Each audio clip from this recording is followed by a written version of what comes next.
Hello everyone, Sandra here, and welcome to my life and channel update video for May 2026. We are already in the 5th month of the year, or maybe some of you feel like we're finally in the 5th month of the year. I suppose it can depend a little bit on your point of view and how time is feeling for you this year. Anyway, there has been a number of things happening this month. The first thing I think I'm going to highlight is the Dragon Quest XI video that I finally made and released. I'll include a link to that in the description and probably at the end screen.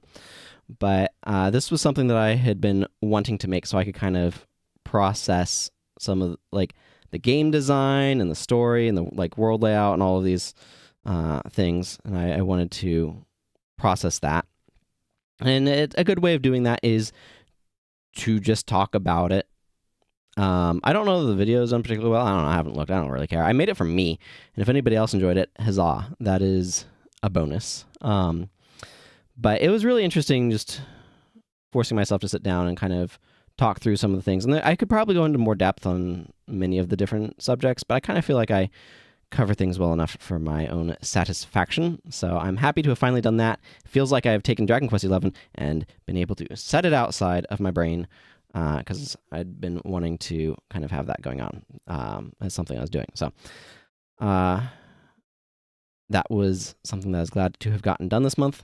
It is also my birthday month, and the slow playthrough that I did of Guild Wars 1, where I was being very intentional about going through the lore and sort of just the way that I was approaching things, and some of the restrictions I put on how I went through it. That I started, if I recall correctly, on my birthday in, I think, 2020. So quite a few years ago now, but happy birthday to that as well. I know that's been something that people have liked that I did. So that's exciting. Let's see. There's been a number of other life things that have been going on. Although talking about the streams, I did make some time to go through some of the new content. I did some anniversary-related, Guild Wars 1 anniversary-related stuff, and I went through some of the new stuff that 2 Weeks has been releasing, the new pre-steering and post-steering dungeons and such. And I also did one of those streams, I reviewed the new skills, or the skill update that they did earlier, or for the review, or for the anniversary or whatever. So it was really neat to go through that. I was really impressed with the way that they handled all of the art, like the environment design and all of that. But all of those sorts of thoughts are in those stream VODs, so you can go digging for those. I'm not gonna go digging for them, but you can go digging for them. Excuse me. But it was really neat to see new stuff in Guild Wars 1. I had just recently been watching a VOD of Dan Jones playing through a Ocarina of Time ROM hack called Ultimate Trial. And just that feeling of it's a familiar thing that, you don't get new content in this sort of way, ever anymore. And suddenly you are, and it just feels like not only have, I think, the developers gotten way more experience under their belt, so they know what they're doing better, but also, you just weren't expecting it. And so it's just so very cool to see that new stuff. It made me quite happy to be able to experience new stuff. So it was very exciting. So I'm happy about that. Otherwise, I did take a little bit of a break from the quest for unlocking all skills to do that, but that quest continues apace. I'm really starting, I feel like, I'm not quite 100% there, but I feel like I've started to build up a bit of a head of steam with how far I've gotten my characters through Guild Wars 1. And for that, to finally, be getting, an actual accumulation of stuff. I think a lot of it is when I can finally, go skill capping, just, oh yeah, and now I'm elite capping over here, and I'm elite capping over here, and it really makes it feel like it goes a bit more of an accumulation. So that's been exciting. Let's see. I'm just looking down to review my notes. I've been enjoying in Magic the Gathering news. I've been enjoying Secrets of Strixhaven. I have a deck that I'm editing. Use the sand itself. I have a deck that I'm editing over there. But I like multicolored sets, and it's very multicolored. I do want a set that has 4 draft or 10 draft archetypes instead of like 5. But anyway, let's see. Also, my church had its annual retreat, so that was interesting, and a good time overall.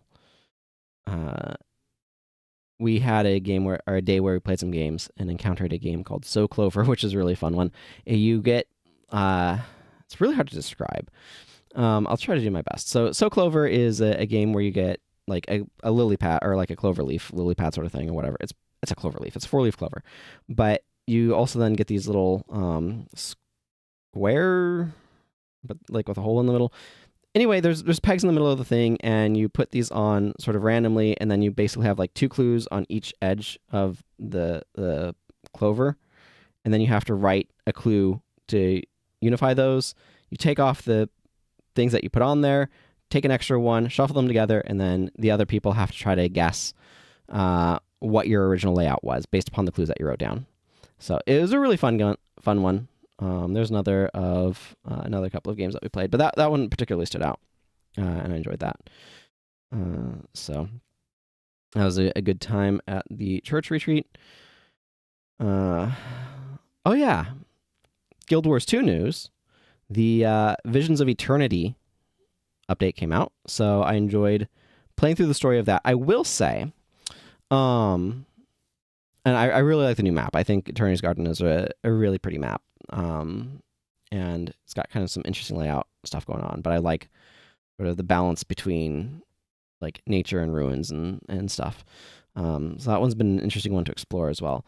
But in terms of the story, like I'm really interested. I'm enjoying what they are doing with the story. Vlox is proving to be a very interesting antagonist. And I'm curious to see where they go. What I'm particularly curious about is because what they did, how much background do I want to give? For people who are unaware of how Guild Wars 2 has been running expansions, the past several. So like there's a whole history of ArenaNet experimenting with how they're handling additional like story content. Content just feels like it's a good word to use here, but it also feels like it's such a genericized term. But releasing new story and whatnot with their expansion pack, like they have had all sorts of experiments. But with Secrets of the Obscure, they started doing a new model where they will release the story in a like half of the story, and then they had 3 additional updates that came out quarterly. So that's over the course of a year. You can see all 4 quarters are getting filled. Quarterly that had the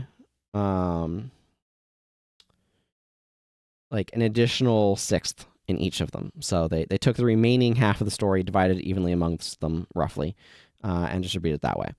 And like it was a new experiment. So with Secrets of the Obscure, they're like, we bit off a little bit more than we could chew.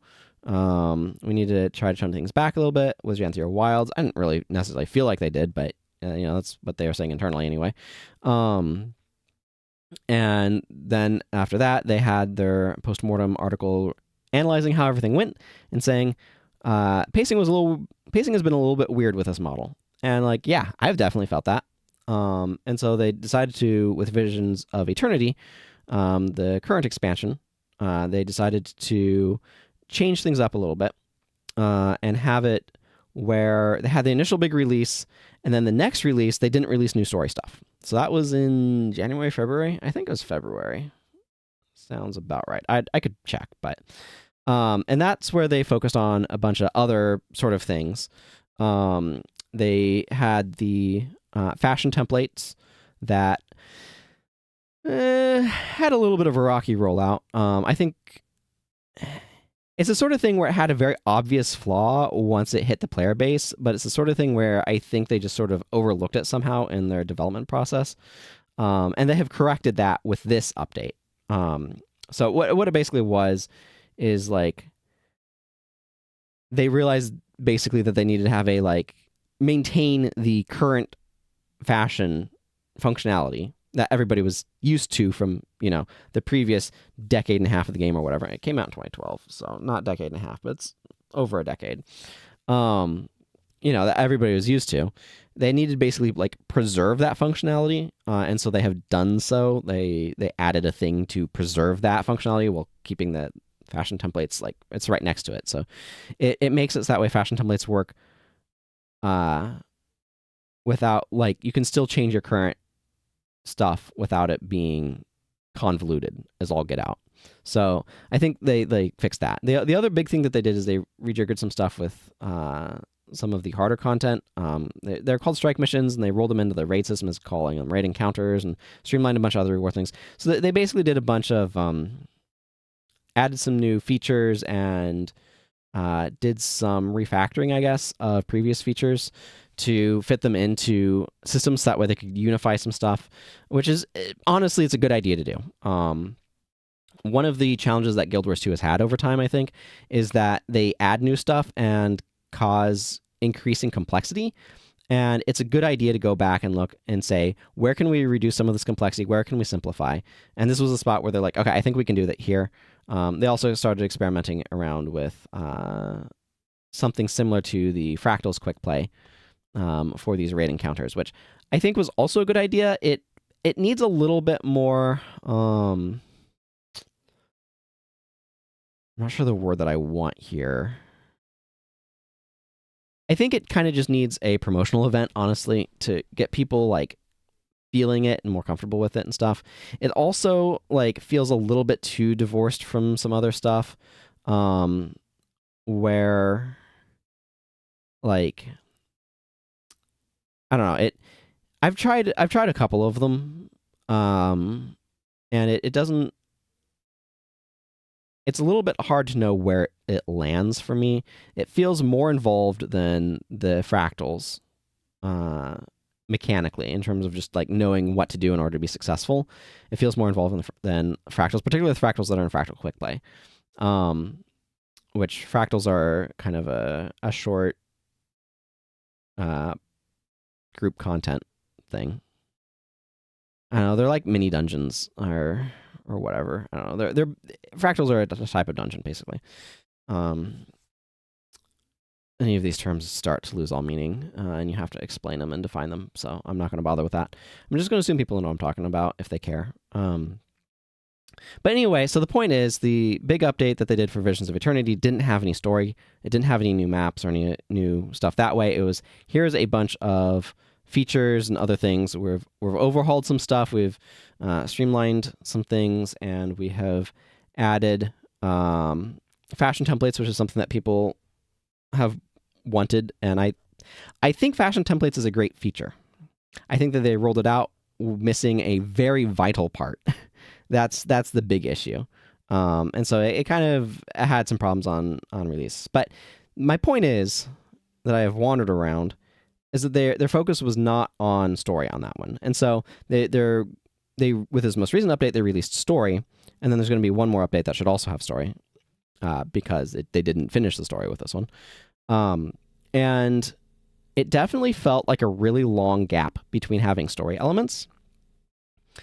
And also, in my opinion, this current story update, while I feel like it didn't feel like it was missing anything, did feel shorter than I was expecting given this new layout. And I don't know, like I can't judge this arrangement until I get the last part because I don't have the information to be able to do so. I could judge my own speculation, but that's just pointless. My guess is that they are going to have a larger chunk of story to finish things out. But what I'm actually very interested in, and I feel this way actually about Magic the Gathering as well, but is ArenaNet, as I've indicated, has a good habit of releasing little post-mortem articles discussing how did things go. Like we tried some stuff. How did this expansion go? What things went well? What things went poorly? And I am looking forward to that for Visions of Eternity, probably almost more than the next story bit. Not that I'm enjoying the story. I like what they've been doing with it. I think it's been very interesting. I'm just very, very curious about the like behind the scenes of like, okay, what do we think about what we've been trying? Has it been working? Has it been doing what we want? What are the things that didn't work well? and all that sort of stuff. So I'm going to be very curious to read that.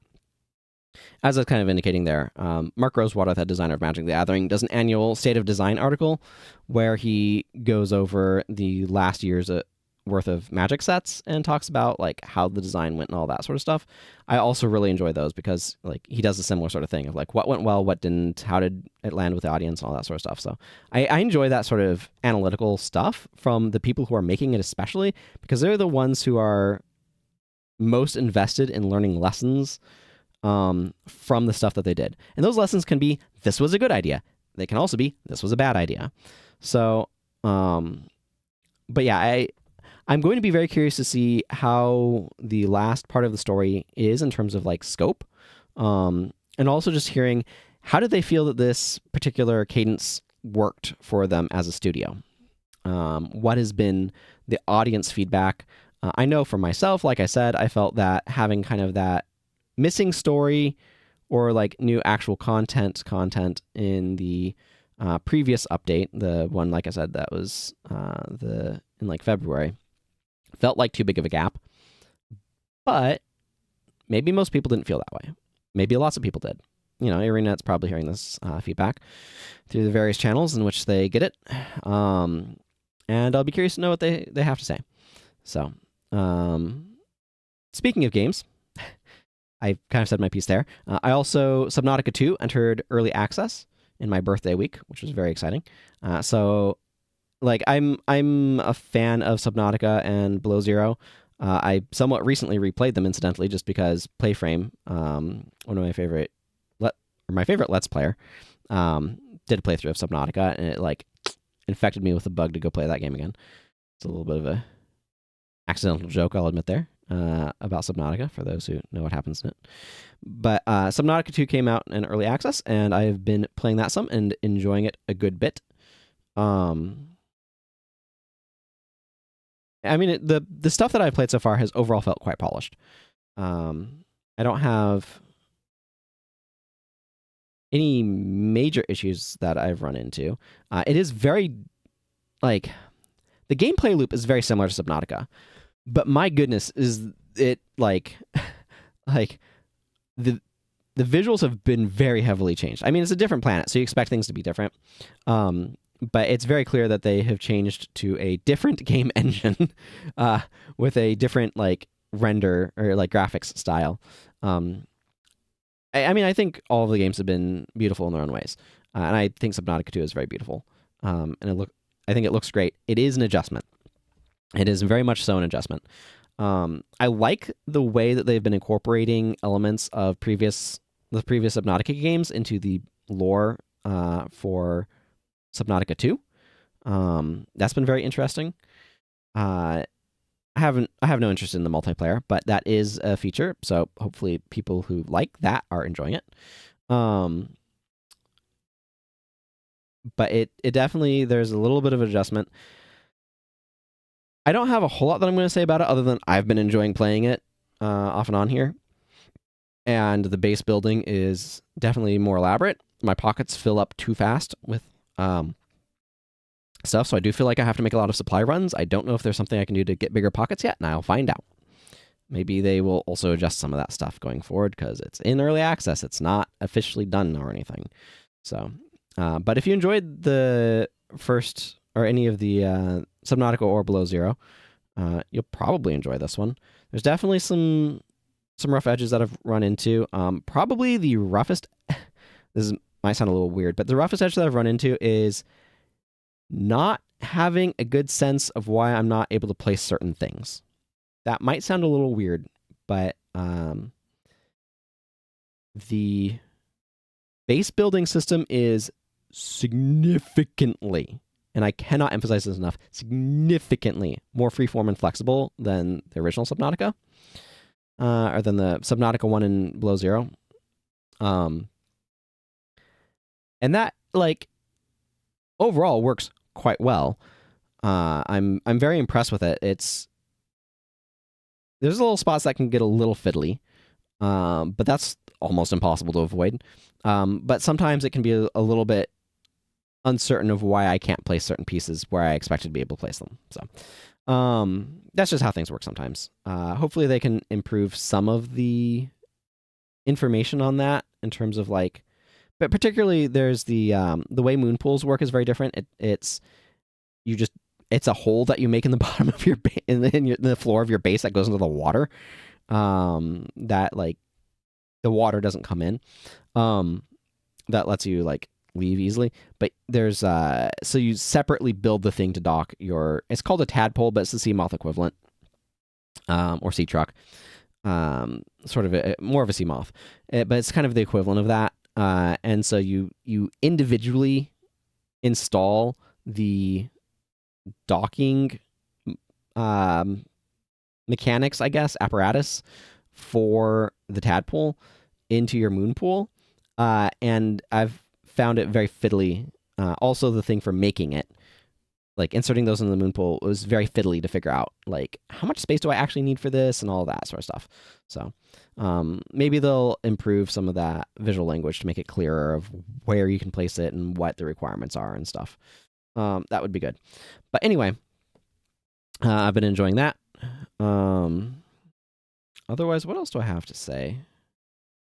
I've been enjoying, in the world of anime, I've been really enjoying That Time I Got Reincarnated as a Slime Season 4, which is covering... I don't remember exactly how far Book 10 of the light novels goes compared to Book and like where Book 11 is. But it starts with Book 10 stuff because the previous season ended with Book 9. For those who are curious. But I've been enjoying it, and my only complaint so far is that I only get one episode a week. Except for that week that there wasn't an episode. That was a little sad, but that's how it goes. But I've been really enjoying it to the point where I've found myself wanting more, and I've started rereading the light novel series. Unfortunately, my owning of the light novels is very... there's a big gap. I have 1 through 9 and then like 18 to 22. Or, yeah, 18 to 22, I think. So I'm missing like 10, which is where it currently is. So I'm missing a big chunk in the middle. So, you know, that's something I will want to fill in at some point. But it's been fun reading them again. It's been very interesting, though. Not getting into any story spoilers, but just talking from a mechanics of writing standpoint, there is some issues that I have with some of the later books in particular, where and again, it's a little bit hard to know how much to pin blame on the original author versus the translators. So I can't attest to any of that, but just the way that the books are written in English or translated into English. So I don't know. I would be very interested, like legitimately interested in learning about some of the differences that have been injected due to translation and localization between like the Slime books or the Storm of Spider So What light novels in the Japanese versus the English. I don't think I'm gonna I'm not actively looking for anything that does that. I don't think I'm gonna find anything that does that sort of thing specifically, but I would be very curious. And that's the sort of thing where like if I knew someone who is bilingual in Japanese and English and was also a fan of them and could like go over some of those differences, I'd be very curious to hear about them. But anyway, there's some language that starts feeling very redundant or has certain like very verbose but vague descriptions and things like that, where it's like it's using a lot of very like imprecise language, some very vague language to describe something. It's using a good bit of it, and it's something that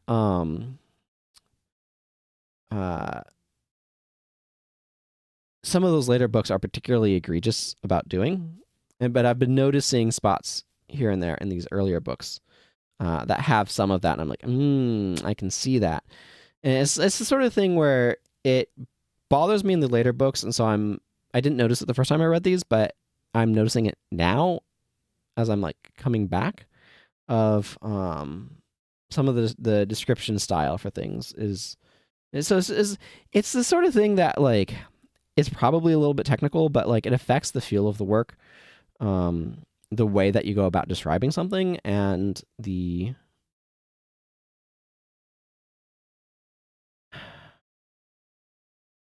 like there's some element. I know that was a long pause there. I'm not editing it out.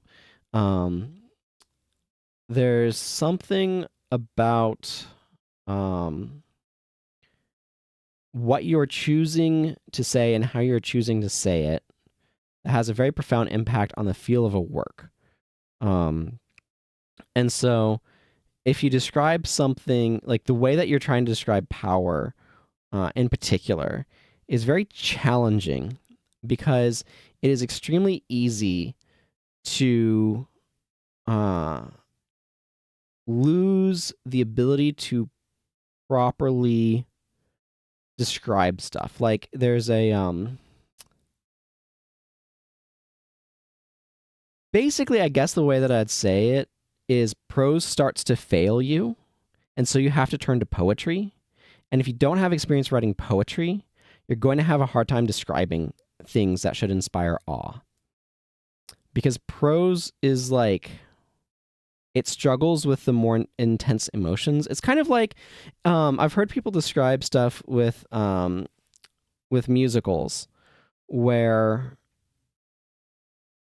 the way that a musical well done, not all of them are obviously, execution is so important, but is people will be talking until the emotion gets so intense that they have to start singing. And when things get so intense there that they also start breaking out in dance. And so there's a sort of escalatory path from normal to like just normal conversing, walking around, doing things like normal play like things to this requires breaking out in song to this also requires dance, right? Where the intensity of it is ramping up. And I feel that there's a parallel with that with writing where it's like prose is the normal layer, but then there's times where you have to break into poetry because what you're trying to do, prose can't, it just isn't equipped for. Is I guess kind of the way that's the way that I am mentally framing it. And there's going to be people who disagree, and that's fine. That's just sort of the way that I mentally think about it. Like one of the other things that I've been spending a good bit of time on this month, particularly in this latter portion here, as some of the other things I've been busy with have petered out, is I've been working on revisions for my story, my novel that I've been working on, and like there's definitely spots where I'm being very intentional with the way that I'm formatting and structuring stuff in a way that is not dissimilar to how I might approach doing poetry, which I've done a number of poems that I've published on my blog. It's at cntier.com. And I think there's a link in the description for this video for that. But you can find the poems tag there. But anyway, there's a sort of way of approaching this the way that I'm describing stuff where I think I do get a little bit on the poetic side because I need to.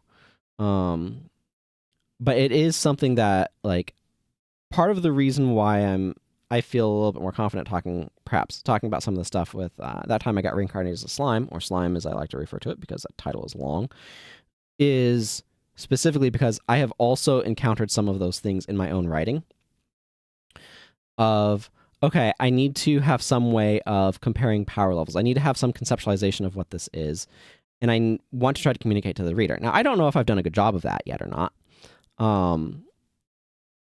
The spot that I'm in is I'll get to that in a moment, actually. But, it's the sort of thing of like, as I'm reading other people's works, I'm thinking, okay, how would I approach this? How would I approach trying to describe this sort of thing? And like, what's really interesting with slime in particular, is like one of the easiest tools for comparing power levels is a scale of some kind. You can use numbers, you can use letters. Like one of the things is if you have like game-like mechanics where you have things like levels and stats, you can use those as something to provide a basis of comparison. Those are a little challenging because you need to have a sense for what the context of those values means. So, like, I've done a lot of background work developing a sense for what do the comparative values in my novel, what do they mean?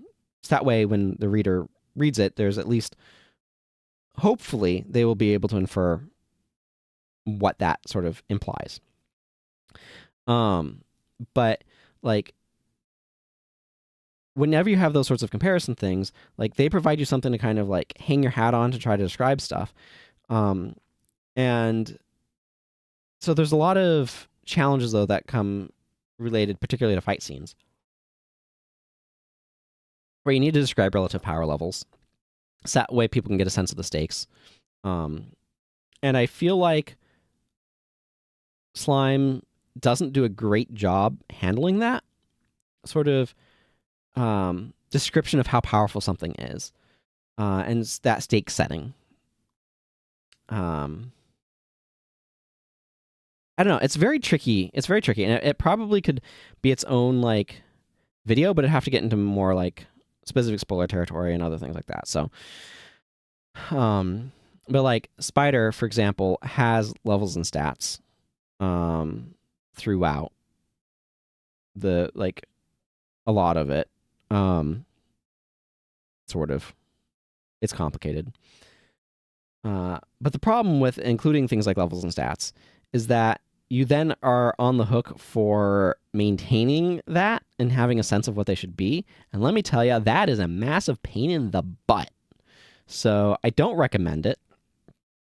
If you are going to do it, make a TTRPG or something. Like make a TTRPG system and use that.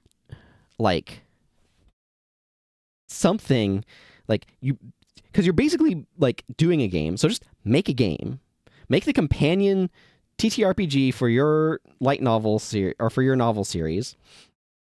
Make that, and then use that as the framework for your story, and just have it be like, I'm telling you like a thing set in the whatever. Like that's probably honestly the sanest thing you can possibly do for trying to do this in order to like make sure that things work and all of that sort of thing and make any sort of sense. But anyway, yeah. So, but yeah, I've been enjoying rereading Slime, and like there's some of the stuff that still really hits me. Can even make me tear up a little bit and stuff. So I think I just finished book 5. I stayed up too late last night finishing book 5. But it's been fun rereading that. But yeah, so talking just about my own writing stuff. So there's I don't know if I'm 100% using these terms right. I'm just kind of using what I've heard other people use for terms. But I had the initial period of writing the book, which took a little while. It turns out it takes a little while to write a book. And then I'm going through the process of revisions. At least is what I understand to be revisions, which is kind of like making sure it's basically continuity checking, as well as like what I'm doing is I'm doing a combination of like proofreading / editing type stuff where I'm like trying to check for typos and errors and other things. I've already done a pass of that, and I freaking was finding a spot where I had R instead of our, and the 2 with a single O instead of double O and other things like that. And it's just like, how did I miss these the first time through? But anyway, I mean, I encounter that sort of thing with my articles as well. Like I have experience with this from article writing, but there's also the process of like checking continuity, because it turns out like if you are writing a book, you will write something in one spot, and then like 3 months later, like at least this is my experience, 3 months later you're writing another spot, and you kind of like remember vague stuff that you did in the past, but unless you actually went back and reread it, you wouldn't remember it for sure. And so you write something else, and then it contradicts the other thing, and so now you have to resolve that. And so like the process of revisions, at least in this this part of like continuity correction is like saying, okay, where did I mess up the continuity and have to fix it? Like, and how am I going to fix it? Like, which side are you going to fix your continuity with? And so there's been a couple of areas with that where I'm like, oh, I wrote this in an earlier section that I forgot about, and now I have to change it because I want it to align with the thing that I wrote later, or I have to like compensate for this with a spot later on. It's just you're making decisions about what's going to be the truth, but there's other things that I'm just like checking through. But it's like also like, should this be here? Should this not be here? Does this make sense? Like, so I'm doing my best to try to find stuff. My plan right now is finish the current pass that I'm doing through for this. And I'll have 2 more passes that I want to do. So each one of these is having a different purpose. The first pass was just like, I need to go through all of this and just check for like large continuity issues and things like that. The way that my novel is written is I have several different points of view characters that are fairly like close points of view. Sort of, it's very inspired by the style of So I'm a Spider, So What, because that just really struck me, and I like that style a lot. So I'm doing a very similar sort of style, but I have very close points of view authors, and so I'm going like, I just went through the whole thing looking for major continuity stuff, and boy, did I find it. More than I expected. And now I'm going through like each point of view character's chapters to make sure that like I'm trying to keep a consistent like voice and other things with them. I also do not recommend having as many characters as I have, but here we are. I did a thing, and now I'm dealing with the consequences. You learn stuff. You try things and you learn stuff.